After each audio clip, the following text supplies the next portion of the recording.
Good morning, church family. Well, welcome back to a fair amount of you.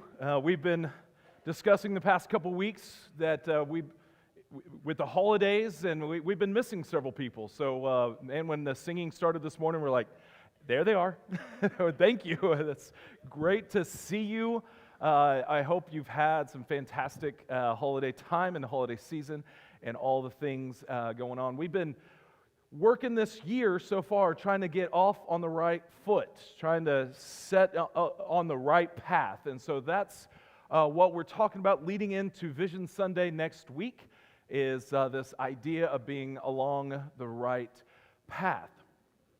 In the classic story, the children's book, Alice in Wonderland, Alice comes to a junction in the road. She sees two ways to go. And there she sees a smile come, and the Cheshire Cat shows up.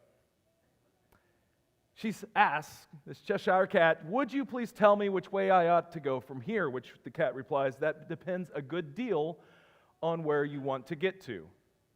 Alice replied, "I don't much care where." So the cat said, "Then it doesn't matter which way you go." Huge wisdom. If you don't care where you want to get to, any path will do.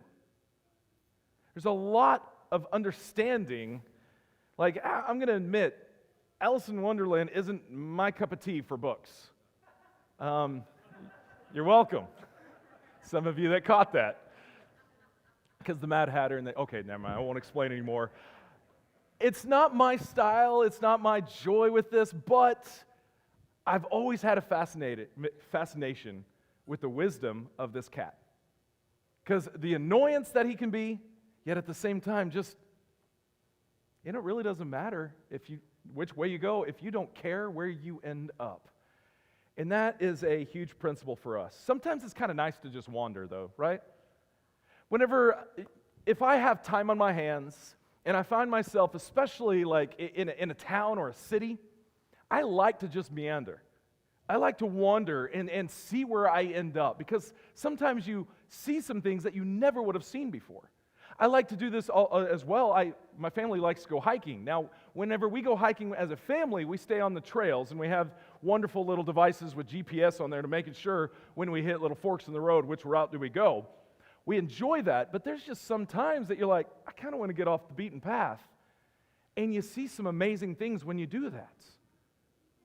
But also, when you wander, it can be wrought with trouble. There can be a lot of problems. You may end up in some places you didn't intend to be. You may be in some places and some things that you don't want to be when you just aimlessly wander. You can get stuck. You can get lost, or a whole host of other dangers along the path. So last week we talked about the path principle. The path principle is simply this, that the path that you are on determines the destination you will arrive at. It's really simple. Like, we know this. If I'm heading to Dallas, I need to turn south on the 75, not north. And if you're directionally challenged, you just follow the little GPS on your phone, you'll be fine. But the idea is, I can't just expect to get to Dallas going on a wrong path. I have to be on the right path. And that path then will lead to a destination. That's the path principle. But we have to be very careful what path we choose. Check out what Proverbs 14:12 says. There's a path before each person that seems right, but in the end, it leads to death. We have to be careful what path that we're on. So this week, we're going to be talking about the separation principle. As we're along the path of life, there's also not only the path principle that's working within us, but also the separation principle. Separation principle is this: by choosing a path, we inherently exclude all other paths. We separate ourselves from other paths. This makes sense, right? This isn't rocket surgery, or, that thing. Science, that's the word I was looking for. Brain surgery, my word. This is going to be a fun morning, I tell you. But the thing is, when you come to a fork in the road, you take it, but if you come to a fork in the road, if you take one side, you inherently separate yourself from the other side. That's just how it works. We know this. The separation principle is simple. But see, not every road in life is a path that's worth taking. So we need to separate ourselves from the bad paths. Now, when it comes to religion, a lot of times people throw this logic out the door. They don't think that there are bad paths. In fact, some people say, well, if you're heading for the higher being, for heaven, as you might call it, or the spiritual realm, that any old path will do.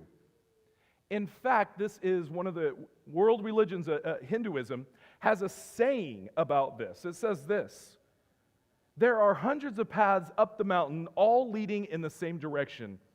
So it doesn't matter which path you take. The only one wasting time is the one who runs around and around the mountain telling everyone else that his or her path is wrong. There's a lot of insight into that saying, but what the Hindus believe is that it doesn't matter what path you take, except the worst path is the one that just goes in circles telling everyone else they're wrong. I can get behind some of that logic, that it's a fool's errand to just run around telling everyone else they're wrong. But I cannot get behind the logic that says, we're all going to the same place. It really doesn't matter. It doesn't matter what path you choose in this life. It doesn't matter what kind of moral code you choose to align your life with, that it's all going to end up in the same place. That's not what Scripture says. It's not even what logic tells us. If we follow logic in life, we know that there are principles that are always true, and they are often contradictory to other paths. The Bible has always maintained that there is one path. There's only one path to God. Repeatedly, Solomon, throughout the book of Proverbs, will tell his sons that there's a way that seems right unto man. There's a way that seems right, but in the end, it leads to death. And I don't think he's just meaning physical death. I think he's really talking about physical, possible, but spiritual death. That there's a way that seems right to man, but in the end, it's not so good. Or check out how he says it in Proverbs 21, verse 2, every way of man is right in his own eyes, but the Lord weighs the heart. Just look at that first half of that statement for a second. We know this to be true. You don't set on any path in your life without thinking, well, this is right at the time. You may not know the full consequences. You may even know the full consequences, but maybe you think you can avoid the consequences. And right now, in this moment, this is the right thing to do. We justify it. We justify it through plenty of things that we're like, you know what, the consequences won't be as bad. We justify it by thinking no one will notice, no one will see. We have a lot of justification in order to choose our path before us, but in the end, Proverbs is right. We think it is right. But if you don't have the second half of the equation, it's problematic. Second half of the equation is the Lord weighs the heart. In other words, we need to be leaning upon the Lord to understand what the right path really is. On the road of life, not every path is worth taking. Not every path is going to take you where you want to end up, and many of those paths are going to hurt you. So, in order to live a successful life, there are some paths that you need to stay away from. Some paths you need to separate yourself from. This separation principle is honestly repeated all throughout Scripture.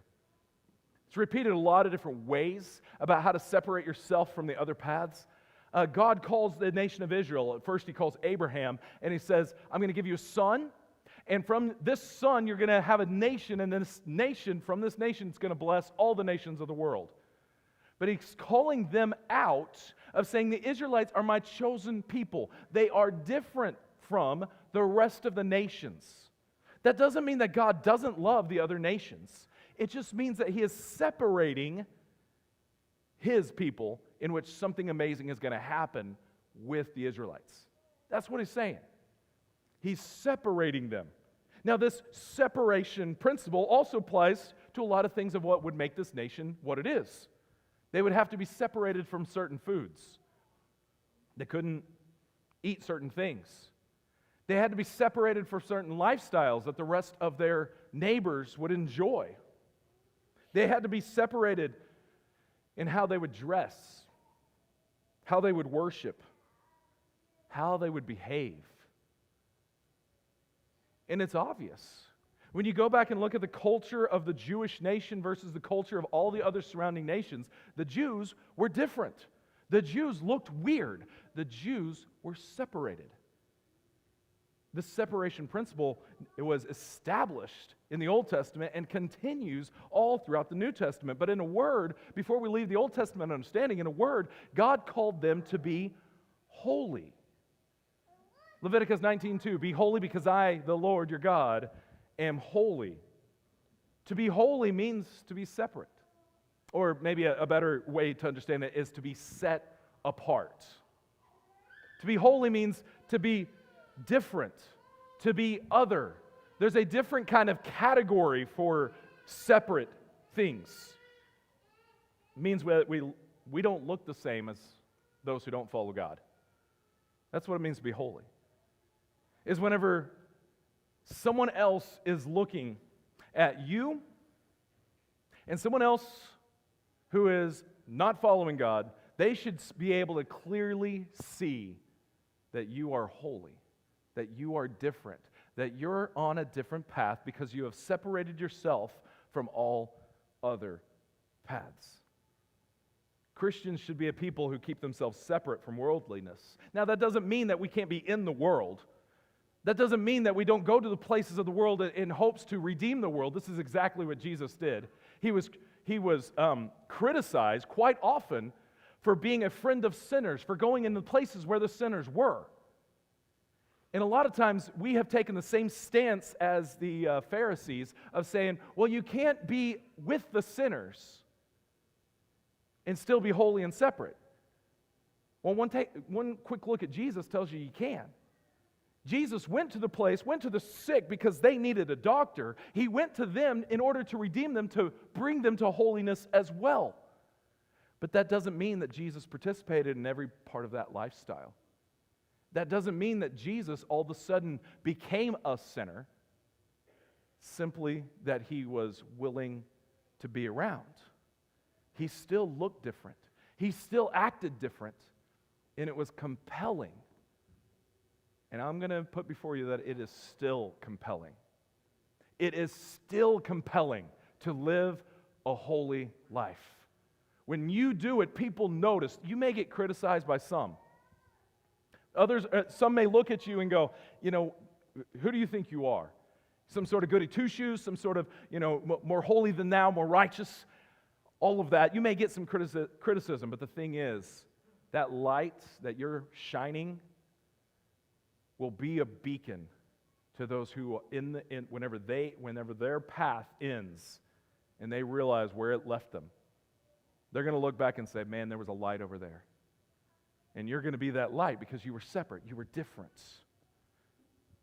The separation principle tells us that if we do right, we will end up. If we're on the right path, we will end up in the right place, and we will be happy about it. Now, if we do right, let me expand upon that. The separation principle requires the involvement of God. Now, that seems like a no-brainer, but whenever we're talking about in the religious stance, whenever we're talking about Christianity, about being separate from anything that is not of Christ, it would make sense that we would say if we're going to separate ourselves from anything that is not of Christ, then it takes the work of God within our lives to be able to be on this path. That seems like a no-brainer, but there's two ways for sure, and there might be plenty of others, in which people have tried to live holy lives, tried to be holy, without God's help. The first one is this: the people that try to use holiness as a badge of honor. They try to say, look at me, aren't I a special person because I am doing these holy things? They're going to try to do everything that they can so that other people will look at them and think, wow, that is a different person. That is a special person. And they're doing it for their own glory. They're doing it for their own selfishness. And Jesus says in Matthew 6, verse 2, that they have all the reward they're ever going to get. Let's marinate on that for a second. You may want the praise of the men and women around you. But in the scheme of things, if that's the only reward that you get, are you satisfied with that? What he's saying is they have their earthly reward, but not a heavenly reward. That's a harsh reality, especially for those of us that like to please people. Those of us who really are keen to what other people are thinking and saying and believing about us. That we can fall into the trap that it's our only reward, this to be holy. And I'm going to say a lot of church people fall into this trap. We try to be holy so that we look good to other church people. We try to do these things so that we look good, not to honor God. That may be, maybe what we say, but in our lives, in our heart of hearts, it's really that we just want other people to think well of us. That's one way people try to be holy without using God, having God involved with that. Another one is actually a pretty sad attempt. What it is they try to be holy for God without doing it with God. Let me explain that a little bit. All their holiness is based upon their own efforts, their own hard work. It's often about following rules and regulations and these check marks of saying, I've checked all these boxes of holiness.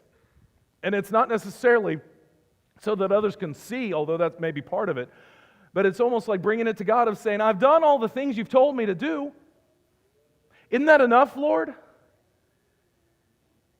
And I wonder if God, to some of us, is saying, yeah, that's great. I just really wanted invited to your life. I mean, it's great that you're doing all this stuff for me, but I kind of want you to do it with me. The idea of with and for are huge differences. And a lot of times we try to be holy for God, but not with God. Colossians 2. You got to go read Colossians 2 sometime. There's a lot of wonderful things that he mentions in Colossians 2, but one of the ideas overarching through Colossians 2 is rules cannot make us holy. Following the rules cannot make us holy. One is, rules just don't have that kind of power. That's not how rules work. They don't have the power to make you holy. Let me explain. You're driving down the road, you see a speed limit sign. It doesn't matter what the speed limit sign is. It could be 55, it could be 75, or anything roundabouts. You see the speed limit sign. What does that mean? It means that let's say it's 55. The max speed that you're allowed by law to go is 55, right? We all know what that means. Now, how many people on the road follow the speed limit sign? Or maybe get personal. Does your spouse follow the speed limit sign?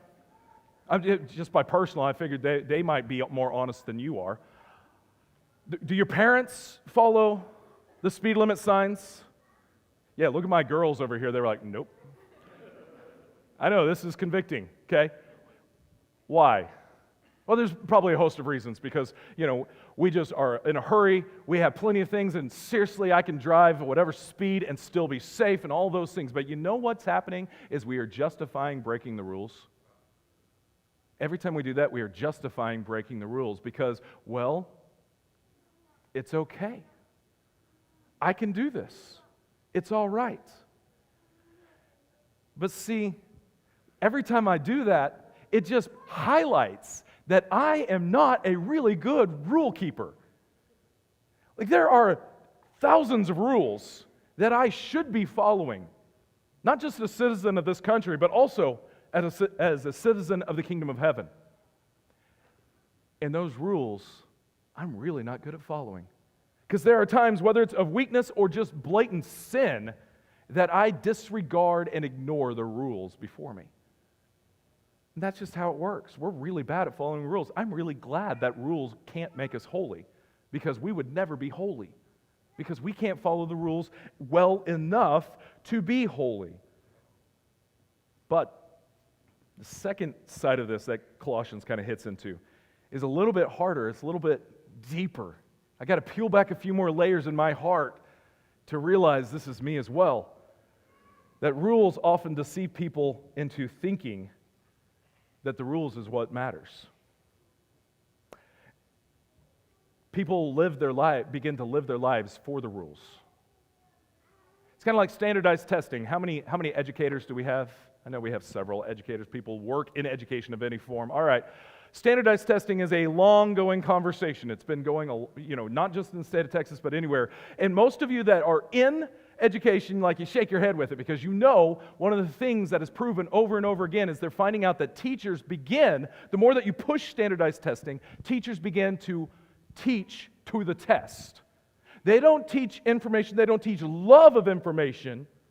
They teach for answers to a test so that they get a good grade to check mark the box for the school district and all the things.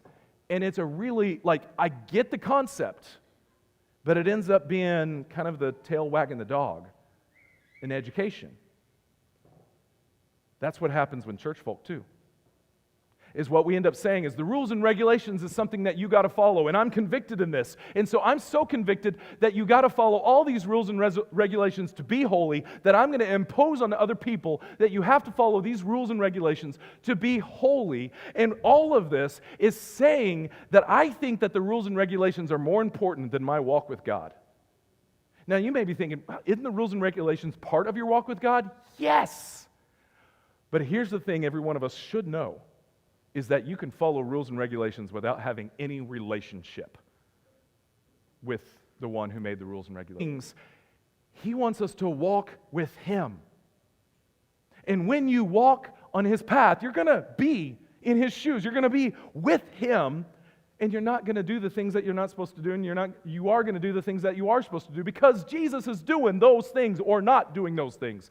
Not because of rules and regulations, it's because of relationship. Rules and regulations can't save. As much as I would love to be able to say, here's your to-do list, and here's your to-don't list. I would love to be able to say that. Here's all I can give you. If I gave you that, I'm going to have some good people. If you followed all those things, you will be good and even moral people.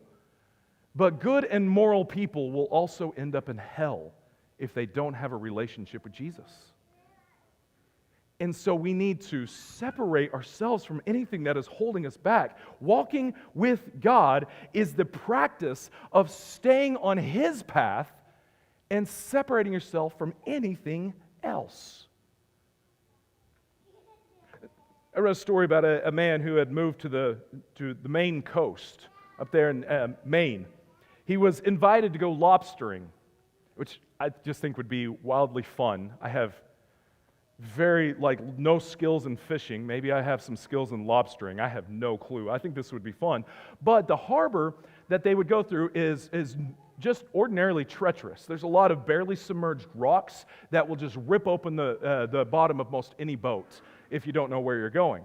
On this particular day that he was invited to go lobstering, it was pretty foggy, and so it was even more dangerous. But the man that he's riding with as he's navigating the boat is just going normal speed. Way too fast for this visitor.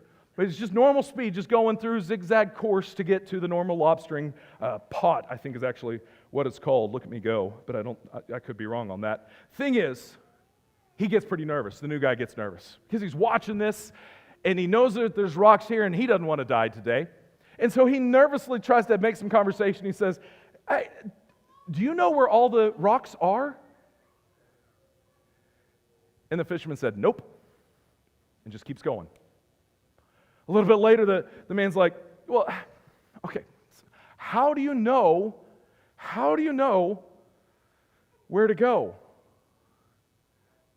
To which the man just simply replied, I know where the rocks ain't. I like that. You see, sometimes I think it is my job to find out where all the paths lead, where all the treacherous spots are on the path along the road, and where not to enter and why, and given all the reason and rationale of why not to enter this. I do this with my kids. I'll do this with others. They're like, well, the reason you don't do this, maybe I haven't done this with my kids, but maybe you can remember the reason that you don't kiss someone is because it makes babies. That logic, yeah, you've followed. It's like, okay, we have followed those paths, and I want to say, man, that would be an easier way to go about this. But this lobstering guy, I think, gives us the easiest route. You don't have to know where all the perils are. You just need to know where the path is, the right path. And when you're on the right path, you won't hit any of the rocks. What an easy and cool concept that we can learn maybe from a Maine fisherman. The key to holiness is to make sure you're on the path with God. With God. Because God ain't going to sink. God's not going to tread water. God's going to be fine. So if you're on the path with God, separate yourself from all other paths. I believe you're going to be blessed. Philippians 1:27 gives us more of a hint of what this looks like. So let me get ready. I'm going to step on some toes. I'm going to get all up in your business for a little bit. Conduct yourselves in a manner worthy of the gospel of Christ. This is what holiness looks like. Flesh and bones. But let's flesh it out a little bit. If you're at a party, and you would be uncomfortable if Jesus walked in, probably the wrong path. If you're watching TV, reading a book, visiting an internet site, and Jesus came by, and you would feel the need to quickly turn it off, probably the wrong path. If you're making a business deal, and you would be ashamed if Jesus looked at the books, probably the wrong path. If you're talking about your husband, your wife, your friend, your neighbor, and you're talking about them with words and even attitudes that you would never use about Jesus, probably the wrong path. You see, each of us chooses a path, and we think it's okay because in our own eyes, it's fine. Well, it's not going to hurt anybody. I mean, really, has gossip ever really hurt anybody? Like, as long as it doesn't get back to them, it's fine, right? Wrong. How many vessels have been destroyed by the words that other people have said? How many suicides can be pointed back to gossip about that person? You can't tell me that sticks and stones may break my bones, but words will never hurt me. I'm sorry. Words are important. Words are a big deal. And if we choose the wrong path, we're going to end up in the wrong place. We've got to separate ourselves from anything that Jesus wouldn't be with. Because if we want to be with Jesus, that's how it works. And it's not easy. In fact, Jesus himself said how hard it was. Matthew 7:13, you can enter God's kingdom only through the narrow gate.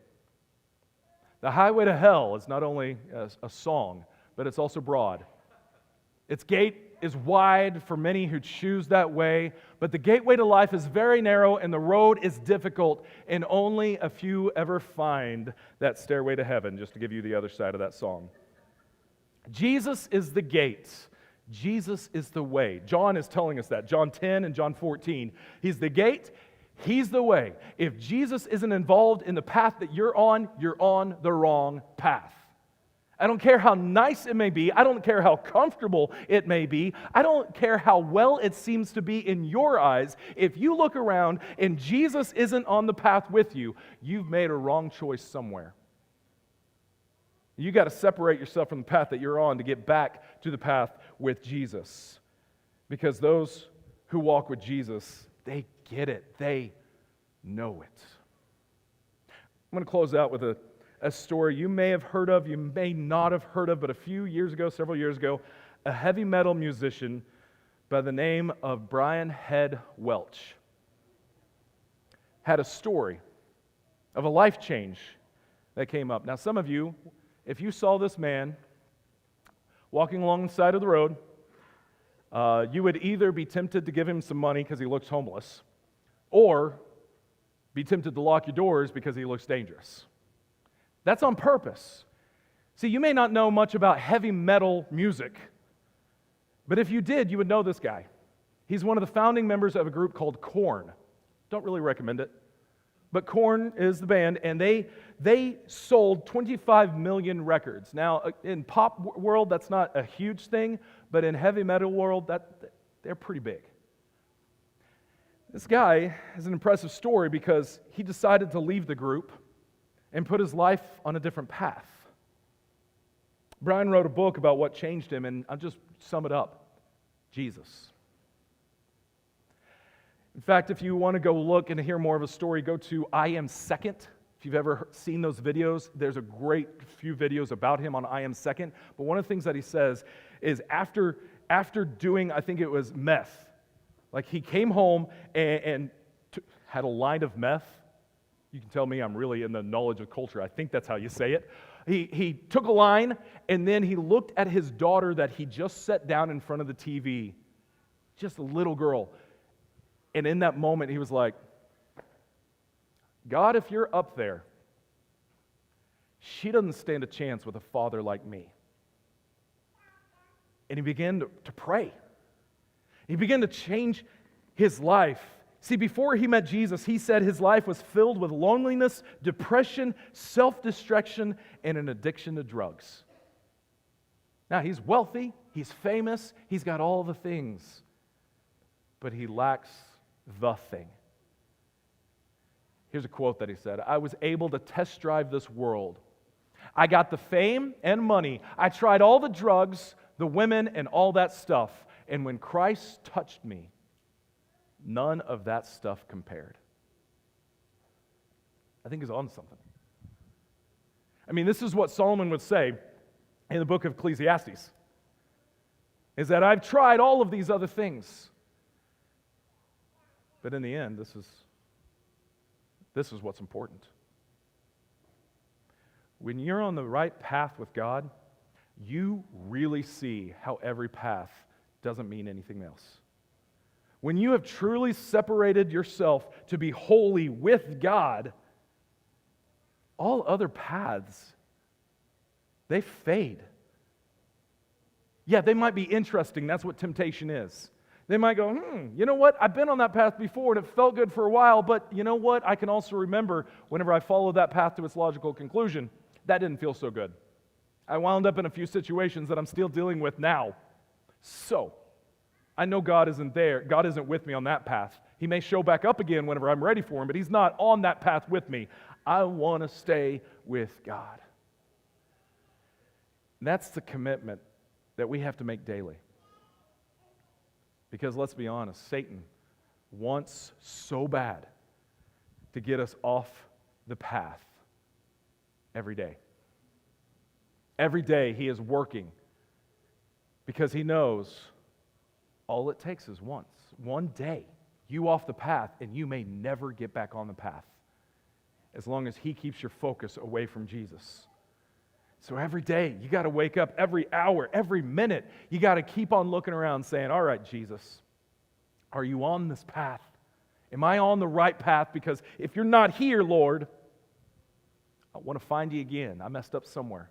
I took that wrong turn in Albuquerque and I need to make my way back. Whatever it is, this moment, the Holy Spirit may be tugging on your heartstrings. He may be knocking on the door of your heart saying, that's you. If you're honest with yourself, you're looking around going, I'm not sure where Jesus is on the path in this life. And you need to get back to Jesus. I don't know necessarily what that means for you. It may be giving your life to Jesus because you've never have through the waters of baptism, becoming one of His brothers and sisters, becoming a true child of God. It may be simply that you just need to go, whoa, I've really been veering along this wrong path, and I need to go make amends to someone. I need to go ask forgiveness. It may be that you just need to talk to someone because you're not sure, but you're pretty sure Jesus isn't with you right now. The elders and ministers will surround the auditorium, and I encourage you, find one of them if you would like prayers, if you want to talk to them. But if not one of them, find someone. I would bet that anyone in this congregation would be happy to talk to you if you just ask. Or if you see someone who looks like they might want a conversation but is afraid to ask, maybe reach out to them. Whatever you might need, would you let it be known as we stand and sing together?